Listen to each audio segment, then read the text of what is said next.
Yo, salut Rachel, Georgie à l'appareil. Bon, je suis dans les Tousques pour tourner rapidement cette vidéo. Orlando a un message à te faire passer. Ça fait quoi d'avoir rejoint le Commonwealth? Hein? Hein, ça fait quoi? Hein? En avant volontaire? Il y a 2 ans d'avant volontaire dans le match. Il y en a un, il y a carton jaune. Et il y en a un, il n'y a pas carton jaune. Putain, bienvenue dans le Commonwealth. L'arbitre anglais vient d'acter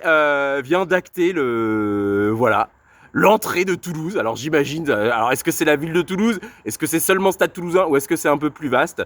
Vient d'acter l'entrée du Stade Toulousain dans le Commonwealth. Voilà, on saluera l'effort de lobbying de tout le rugby français sur l'arbitrage, puisque voilà, on a ce genre de truc. James Lowe là, quand il sort en début de prolongation, tu vois sa tête, il est comme ça.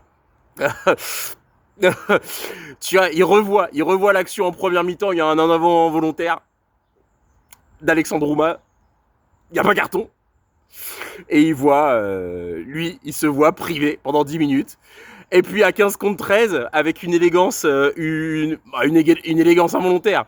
Voilà, à 15 contre 13, Toulouse marque le seul essai de la rencontre. Enfin, son seul essai de la rencontre. Pépite. Pépite. Heureusement que l'Irlandais est Irlandais parce que si c'était arrivé à une équipe française, hein, qu'est-ce qu'on aurait entendu? Putain, on est la meilleure équipe sur le terrain. Ils ont fait que défendre et taper des pénalités. L'arbitrage. Avec en plus la petite vidéo, là le petit bonus qui était magnifique. Et là ça régale. Putain, j'ai mes saucisses qui sont à mes pieds. Attends 2 secondes. Ah ta mère. Non, non, pas Béatrice, t'inquiète Rachel. On va laisser Béatrice en dehors de tout ça. Oh là là. L'impréparation de ces vidéos. Hop. Allez, je me suis mis de la sauce partout.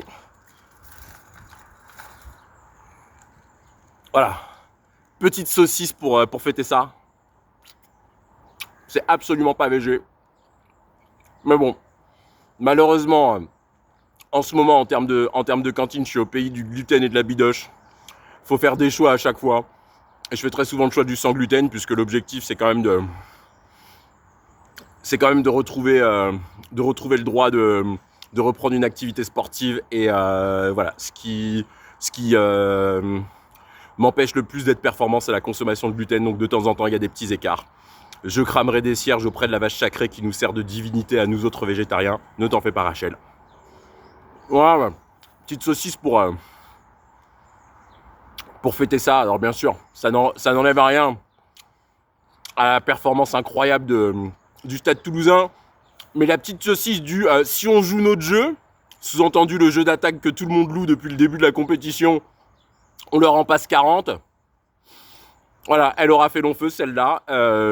Voilà, tout le monde a loué les efforts de Toulouse en attaque. Toulouse a sorti une prestation défensive assez incroyable, 242 plaquages. Donc en plus de 100 minutes de jeu, c'est beaucoup. C'est un nombre conséquent. La stat de possession en faveur du Leinster, j'ose même pas la sortir parce que là, voilà, le mythe du jeu d'attaque toulousain, là, il prend 2 balles dans les genoux. Mais voilà, sur ces saucisses-là, voilà, ça perd. Après, on va pas pleurer pour le Leinster. Hein. Le Leinster, c'est la plus grosse masse salariale du rugby européen. Je sais pas au niveau mondial parce que je ne connais pas les masses salariales du Super Rugby. Mais vu qu'il y a beaucoup de joueurs du Super Rugby qui, quand ils sont plus All Black, partent au Japon pour toucher de meilleurs salaires. Voilà, donc c'est pas des tout petits qui ont perdu. Hein. Les saucisses du Leinster, comme quoi oui, Toulouse, c'est la place forte historique, machin. Voilà, les plus riches chez vous. Et encore une fois, ça perd en finale. Donc on va pas pleurer, on va en rire. Donc voilà. Et puis on nous avait seriné avec le système ultra défensif le système défensif interstellaire du turfu du Leinster. Bon voilà. Hein. Ils encaissent combien de pénalités là? Sur un score final de 31-22, où il n'y a qu'un seul essai transformé au milieu. Ah, ils en prennent 8. Voilà, ils prennent 8 buts. 8 x 3, 24, plus 7, 31. Les comptes sont... Donc en fait, ils prennent... voilà. C'est-à-dire que la défense du turfu, la défense incroyable, voilà, elle offre 8 pénalités tapables et tapées. au buteur du Stade Toulousain. Donc ouais, là le narratif du début de match, encore une fois, hein, ça nous permet de bouffer des saucisses. Je garde les suivantes pour après parce que j'ai une petite sauce pimentée qui va être de fort bon aloi avec. Donc voilà, on n'a pas grand chose de plus à dire. À Orlando, dimanche, Orlando, magnifique. Orlando, il m'a remboursé des thunes que je lâche dans Blush, sachant qu'on a encore beaucoup de saucisses à envoyer sur le food truck. Et donc Orlando, il m'a payé un putain de bon brunch, saucisses vegan, fromage de brebis, sirop d'agave, sirop d'érable, le café, il était absolument zinzin. Enfin vraiment, Orlando, il s'est surpassé. Et donc Orlando, il regarde le match avec moi et il était là, mais attends, mais Leinster, ouais, leur défense, mais à un moment, pourquoi, face à une défense sur Maul aussi efficace et agressive que celle des Toulousains, pourquoi ils prennent pas la mêlée? Pourquoi ils n'ont pas joué de pénalité à la main près des lignes? Orlando, il était là, voilà. Lui, tout ce qu'il avait envie, c'était de se foutre de notre gueule. Parce que, bon, toi, t'es supporter du Stade Toulousain. Et moi, dès qu'il y a du rugby en clair à la télé et qu'il n'y a pas le Stade Français sur le terrain, moi, je suis pour le Stade Toulousain. Toi, quoi qu'il arrive, tu peux me dire tout ce que tu veux. Voilà, j'ai grandi avec le Stade Toulousain qui prend la première Coupe d'Europe. Donc, pour moi, tu vois, voilà, Toulouse. Et donc, voilà. Et Orlando, voilà, je pense qu'il est en train de faire un mail au Leinster. Après, bon, on va quand même faire preuve un peu d'amitié sportive. Voilà, faut savoir que leur capitaine iconique s'est barré. Hein, le non regretté, en tout cas par nos soins, Johnny Sexton, qui était le leader, le mâle alpha de cette équipe, et donc n'est plus là. Et donc voilà, sur les responsabilités, dans le jeu, les décisions à prendre suite à l'arbitrage, la communication, tout ça, la communication auprès de l'arbitre notamment. On a vu Antoine Dupont être actif là-dessus. Donc là, c'est une des leçons de l'automne 2023. Donc visiblement, elle commence à être récitée par Antoine Dupont, notre capitaine. Hein. Tout le monde est en train de dire le GOAT, le GOAT, le GOAT. C'est un jeu qui joue à 15 contre 15. D'accord. Donc voilà, dire qu'un mec est le meilleur, c'est bizarre. Tu vois, c'était de l'escrime. Il n'y a pas de souci, on parlerait de GOAT. Mais là, voilà, à 15 contre 15, il n'y a pas de ce genre de discussion qui tienne. Et donc voilà, sur tout ça, le Leinster, ça leur a manqué. Mais voilà, bonne nouvelle, le Leinster, ils sont jeunes, ils ont de jeunes capitaines. Donc en fait, ils reviendront. Puis là, l'an prochain, ils vont recruter du lourd. Hein, R.J. Snyman, Jordi Barrett, qui arrivera à partir de janvier. T'inquiète, ils reviendront. À chaque fois qu'ils ont pris des déceptions interstellaires, ils sont revenus.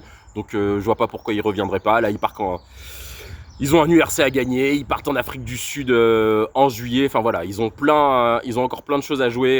Leur saison n'est pas terminée et voilà. Donc puis ils ont plutôt bien réagi. Hein, ils ont pas gueulé. Voilà. Donc nous, notre futur, Blush. Il y a des élections au Royaume-Uni, donc vous allez voir plein de contenu arriver sur la chaîne Food Truck du Ruta Bagarre là, courant juin. Et concernant le rugby, il se passe plein de trucs du côté du rugby féminin international et national aussi. Attends, je change de main pour cadrer Rachel. Hop. Donc là, vous avez les phases finales du championnat de France, demi-finale, finale sur les 2 prochains week-ends, 1er juin, 8 juin. On y sera. 1er juin, on n'y sera pas parce que France Télévisions a décidé de consacrer beaucoup de contenu à 2 événements qu'on boycotte, donc on dira pas les noms. Et le 8 juin, nous serons à Bourgoin-Jallieu, Stade Pierre-Rajon, pour kiffer toutes les finales féminines. Donc en gros, c'est la journée du rugby féminin. C'est-à-dire que vous avez toutes les finales de toutes les catégories. Vous payez 10 €, il y a 7 matchs. Ça commence tôt le matin, ça finit tard le soir. Voilà, il y a un ancien coéquipier de Luc Dounoum, donc mon tout premier club de football gaélique, qui m'accueillera pour la suite du week-end. Donc ce sera absolument un truc absolument génial. Les Black Ferns ont disposé des Wallaroos ce week-end, sur un très gros score. Donc il y a du nouveau sur les qualifications à la Coupe du Monde. Vous avez le tournoi africain qui a livré son verdict, et donc les Springboks Women sont, oui, ça se dit Women, Donc les Springboks Women sont qualifiés pour la Coupe du Monde et donc désormais on connaît 7 des 16 nations qui seront qualifiées pour la Coupe du Monde féminine qui aura lieu en août et septembre 2025. Donc là-dessus on consacrera un nouveau format. Ce week-end, en plus, donc vous avez le rugby à 7 qui va livrer le verdict de sa saison, les grandes finales à Madrid, et vous avez d'autres tournois qualificatifs, le tournoi de qualification asiatique et océanien qui ont lieu. Donc on aura de nouvelles équipes qualifiées pour la Coupe du Monde, et là on fera un format exclusif. Mais là je tenais à saluer la performance toulousaine avant que les choses du top 14, reprennent. Voilà, donc bravo Toulouse, j'espère que tu as kiffé hein, pour ta première fête des mers. On t'apporte une 6e étoile, j'espère que ça a permis à la petite de bien dormir. Et voilà, donc on se voit très vite pour le débriefing de la Laurie O'Reilly Cup, donc le match qui a opposé les Black Ferns au Wallaroos ce week-end, et faire un bilan du Pacific Four et des tournois de qualification féminins. On fera ça dans le courant de la semaine prochaine, début de semaine prochaine, vers le 4-5 juin, vous aurez des nouvelles du rugby féminin mondial. En attendant, j'espère que vous avez savouré ce match incroyable entre Toulouse et Leinster, aussi fort que nous l'avons savouré, chacun de nos côtés. Et n'hésitez pas à le revoir, à commenter. Je vois qu'il y a beaucoup de gens qui tweetent et contre-tweetent là-dessus. Donc voilà. Allez, la bise Rachel, à très vite.